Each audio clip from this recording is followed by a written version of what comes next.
There are so many big stories this week to cover when it comes to the housing market and the economy that honestly it has been a struggle to try to even figure out what I think is the most important things to discuss, because I really can't talk about all of it. But today we have a lot of things to unpack with this real estate video, because pending home sales, they just dropped to the lowest level that's ever been recorded, guys, as of the January figures. We've already seen some troubling statistics come out recently surrounding the housing market, and this is just going to be the latest version of it. Pending home sales are an indicator of how much movement we're seeing happen within the housing market. Okay, when a home goes under contract, that is now considered a pending home sale. But pending home sales just dropped 4.6% from December to the lowest level on record since the National Association of Realtors has been keeping track since 2001, guys. 24-year low. Sales are also down 5.2% from January of 2024. So we are not off to a great start when it comes to the housing market in 2025. This is just looking to be, yet again, another worst year ever. And it's funny that they even mention this, but they say weather may have been a factor, but sales actually rose month to month in the Northeast and fell in the West, which have seen the smallest impact of the cold temperatures. So obviously it's not the weather, guys. It's just the market itself. Mortgage rates remained well above 7% for the entire month of January. So that's yet another thing that slowed down sales. And even with this huge uptick in inventory in January, we're seeing the amount of inventory up 14% year over year. You're seeing the amount of price reductions up year over year. And yet you're seeing the pending home sales fall to an all-time low. I think we can finally call the game, so to speak. We can already say things have turned, and we're not going to see a turnaround for quite some time. You know, whether interest rates come down a little bit or home prices come down a little bit, I don't think it's going to get buyers back into this market. People have already given up on this housing market, and the smart ones that haven't given up are just choosing to wait it out for better conditions that are going to come in the future. And this is really great news for everybody who's been waiting to buy a house, guys, because greater inventory combined with lower sales volume means that we're going to see more price cuts in the coming months for the listings that are going unsold. We're also going to see a big uptick in inventory in the spring and summer months like we do every single year. That's a yearly pattern in the housing market, which those people, if they want to have any chance at selling, they're going to have to come to market with a competitively priced listing. And if they don't, it's just going to lead to more and more homes just continuing to linger on the market. This is becoming so apparent that the housing market is in trouble that even Zillow updated their forecast of where the housing market is going in 2025, because they used to have a pretty rosy picture of how 2025 was going to turn out, as they usually do. Zillow's previous home price forecast for 2025 is that prices would go up 2.9% on a national basis this year. Well, now they've revised that down to 0.9%, and we're not even out of February yet. So imagine where that revision might go if these conditions remain.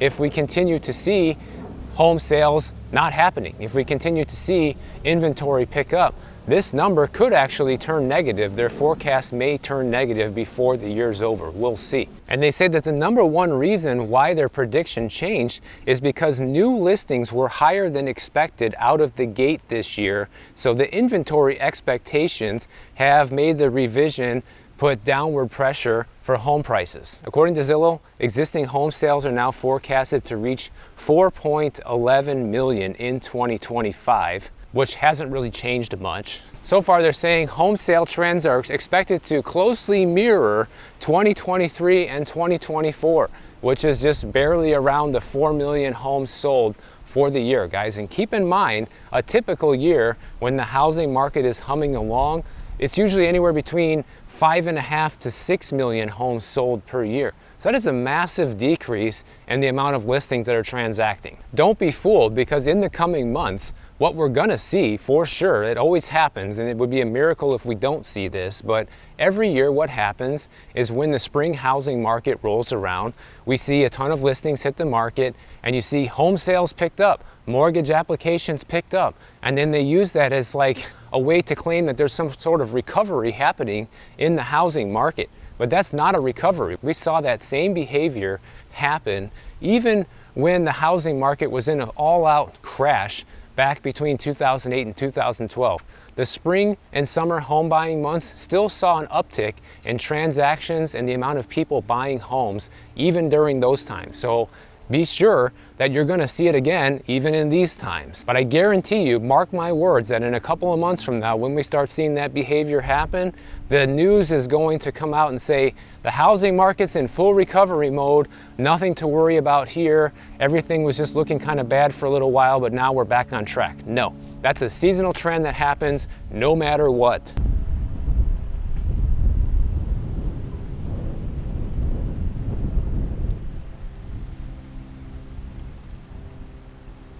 And what we're seeing happen is, since buyer demand is so low, we are seeing renters remain renters for longer. Zillow is forecasting a 3.7% increase in the price of single-family rentals for 2025, and multifamily rents are projected to rise by 3.1% this year. However, just keep in mind, that's on a national basis. Okay, and there are places across the country right now that have seen a tremendous uptick in inventory for apartments, guys. And even if rents did go up by 3 or 3.5% this year, it's still likely going to be far cheaper than what it costs to buy in a similar market. And to give you an idea of what I mean, one of my viewers, Alan, he wrote me an email recently because he rents an apartment in Atlanta, which is another great example of a place that saw a tremendous uptick in the amount of available listings. Okay, he says that his apartment complex has offered referral payments ranging between $250 and $500 in the past. Like if you were to refer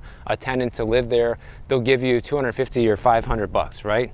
Now the referral fee that they're offering has doubled to $1,000, and the maintenance people at the building are saying that there are a ton of empty units. Everybody who's getting renewal notices right now at his building are not seeing any increase in rents, okay?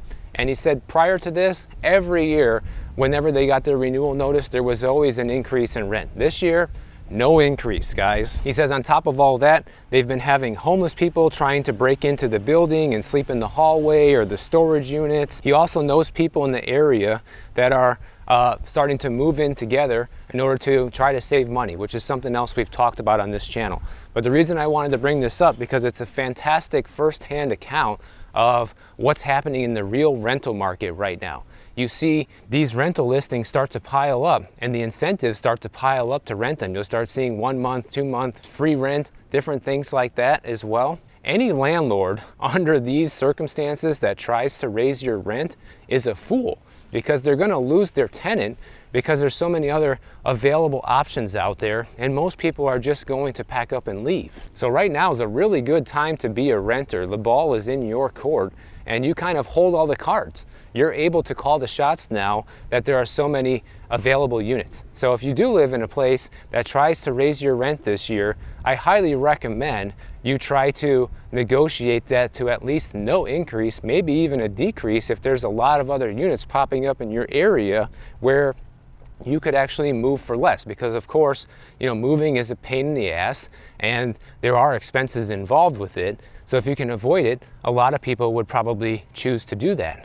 But if there's units that are comparable to yours that are popping up that are $300-400 a month cheaper than what you're paying now, it might be worth the move, and it's definitely worth negotiating with your landlord. The next thing is new home sales in January also fell. Brand new single family home sales in January fell 10.5% from December. So it's down 10.5% from the prior month, and it's down 1.1% from just a year ago. And it's funny just the excuses they give. Another thing they say here, economists are saying that the frigid temperatures in January across the country played a role in the decline. Like, yeah, I guess every winter you could say that's the case. You know, every winter you have less people out there searching for a house because it's cold, but that is not the reason why people aren't buying these houses in general. They're not buying them because they're too expensive and no one can afford them. But you know, that's what it's coming down to, where the economists have no excuses and they refuse to admit the truth of what's actually happening in the real economy.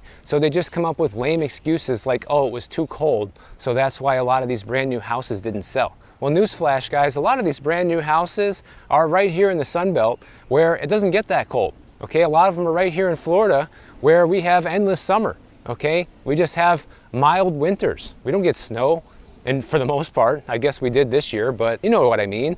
You know, the weather is not really a great excuse to say why these houses are not selling. It's just beating around the bush and refusing to tell the real story, which I try to do here every single day on this channel. And one thing that me and a lot of other people here on YouTube have been saying about the housing market in general is that it has been artificially propped up by government stimulus, by lending programs like FHA, VA, and 0% down mortgages from Zillow Mortgages and United Wholesale Mortgages, these companies that are doing this now. There was some new information that was sent to me about FHA fraud and how the government is using FHA to prop up the housing market even further, okay? Take a look at this. In 2007, 35% of FHA borrowers had a debt-to-income ratio above 43%, which is already a lot. By 2020, 54% of borrowers had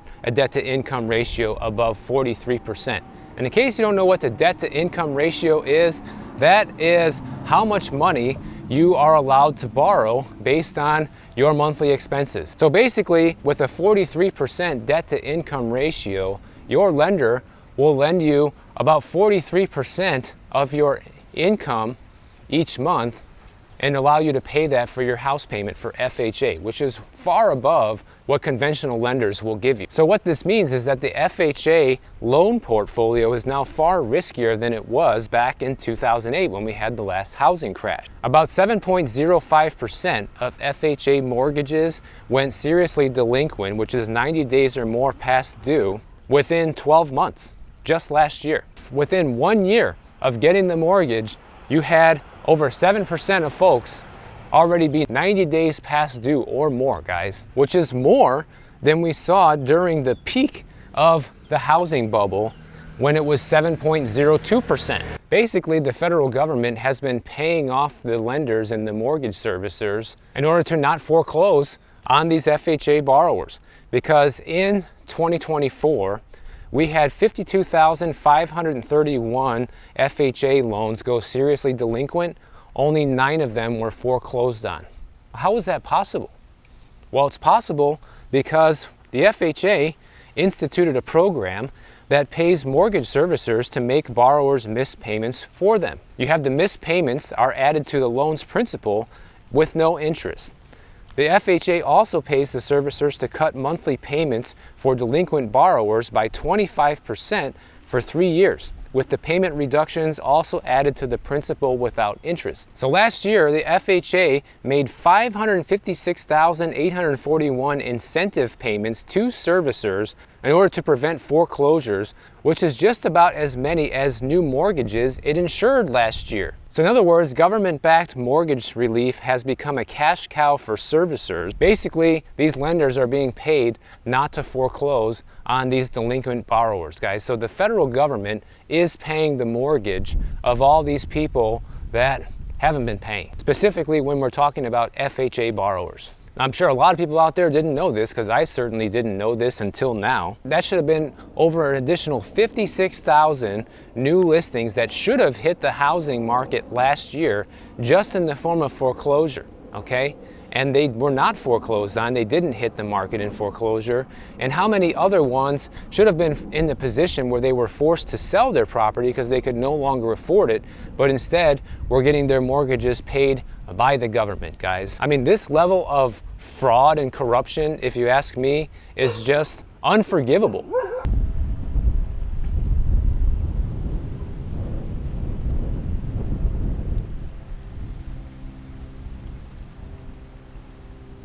So there's just no consequences for a lot of these people that just bit off way more than they can chew. Their debt to income ratio was too high. They never should have qualified to been able to even get that mortgage to begin with. And now that they have it and they can't afford it, the government's paying their bills. And even with that going on, keep in mind, we're still seeing a pretty sharp decline in the housing market activity in general. We're not seeing people jump in and buy houses right now. You are seeing a lot of people list houses for sale that want to get out from underneath it, which tells me that there's nothing that can stop this next housing crash. We are already in the midst of it now, and regardless of what happens, I don't think anything can stop it, short of, a huge round of money printing that gets injected back into the economy to kind of prop things up that way. Short of that happening, I don't see a way out of this besides just having to go through the correction. People are going to have to experience the hardships from it. Now, there was also some more data released from Redfin this week talking about the home buyer's typical down payment now is 16%, actually 16.3% of the purchase price in December, which is up from the 15% that it was just a year earlier. And the reason why this matters is because it's not that home buyers are richer or people have more money. It's because the prices of homes are higher and therefore the down payment amount has gone up. That makes sense. But here's also some important notes from this Redfin story that also gives us some clues on what's happening in the market. We are seeing now fewer home buyers pay in cash. About 30% of homes were bought in cash in December. That's down from 33.8% a year ago. So you're seeing just less people with the money to actually go out and buy in cash. But here's the most important thing from this story as far as I'm concerned, back to the FHA story.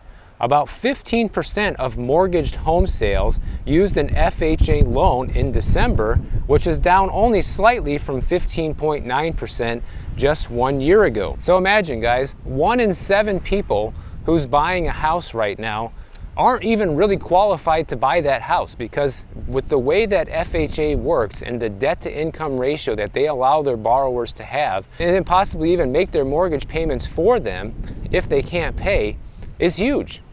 Can you imagine how much that contributes to the bubble that we are in right now with this housing market? Also, you have the share of mortgage home sales using a VA loan went up to 6.7%, a slight increase from a year ago. That's a 0% down loan program. You have more home buyers who are using FHA loans now than they did in 2021 and 2022 when the interest rates were a lot lower, which means that people are turning to FHA because they cannot afford a conventional loan also, which means you probably shouldn't be buying a house, but yet they're getting the green light every single day to go out and buy one. They're saying, well, it's because home prices are higher, so more people don't have the higher down payment to put down, therefore they're turning to an FHA loan. Well, yeah, I mean, if you don't have the money, guys, we've already been over this 1,000 times in the past, but just a quick refresher, if you don't have money for the down payment, and you don't have money after you close on the house for any real expenses with the house, how do you intend to afford that house? That's why we are seeing so many delinquencies in the FHA lending, okay? With over 7% of people last year falling delinquent and going more than 90 days late, that is huge. Here's the thing, even though I don't agree that now is a good time to buy, one thing I will tell you is that it is a good time to buy compared to the last 2 years. It's a better time to buy than it was 2 years ago in general. And that's because, according to Redfin also, the average home listing sold for 1.8% less than its asking price in January, which is the largest discount in about 2 years. So things are moving in the right direction like we've been talking about here. Also, the homes are sitting on the market longer, taking 56 days to go under contract. Also works in your favor as the buyer, but that doesn't happen everywhere. Typically, the listings that sit on the market longer are either mispriced or they are in less desirable areas, or they're homes that need a lot of work, because according to most of the Redfin real estate agents, they're saying that, if you have a relatively affordable move-in ready home that's close to highly rated schools, they're still selling quickly, and sometimes even with multiple offers, which makes sense. Everything is relative in real estate. Even in the same general city or neighborhood, you can see drastic differences in how hard or easy it is to sell a home. But this is good news, because it means that the scales are tipping in your favor as a buyer, and going into the high season for real estate in the spring, that's going to be giving you an advantage if you're somebody that does want to buy. This doesn't mean that homes are all of a sudden cheap. It just means that things are starting to work in your favor. In fact, right here in Miami and in Fort Lauderdale, the typical home is now selling for 5% below the asking price, which is the biggest markdown among all of the 50 most populous regions that Redfin tracks. But does that mean it's a good time to buy in Miami? Absolutely not. You guys see the prices that I show you on these videos, and they're absolutely ridiculous. So yeah, it's 5% off of a ridiculous number, which isn't very helpful in the end. This house right here is a great example of what I was just saying, okay? This house was listed back in June of 2024 for $4.45 million. And fast forward to today, they have lowered the price about $225,000, but still not really enough to get it sold. So this listing is already about 8 months old, and it's not selling. And so yeah, even if it's sold for 5% off of the current list price, does that make it a good deal? No, it doesn't. Does it give you an opportunity as a buyer to make a serious and sort of lowball offer and try to get the home? Yes. And I encourage everybody out there to be doing that right now if you are looking to buy a house. But the point is, it's a step in the right direction. And the point is also that all of the metros are selling at a larger discount than they were in January 2024. So if you're somebody out there who's thinking about buying a home this spring, make sure you use my link down in the description below, guys. I can set you up with a real estate agent. It's 100% free. It helps you and it helps support the channel. It also works if you need a realtor to sell your home as well. So if you use that, I appreciate it. And if you enjoyed this video, make sure you subscribe to the channel. And if you don't want to wait for my next video to come out, check out this one on the screen right over here, and I'll see you in the next one.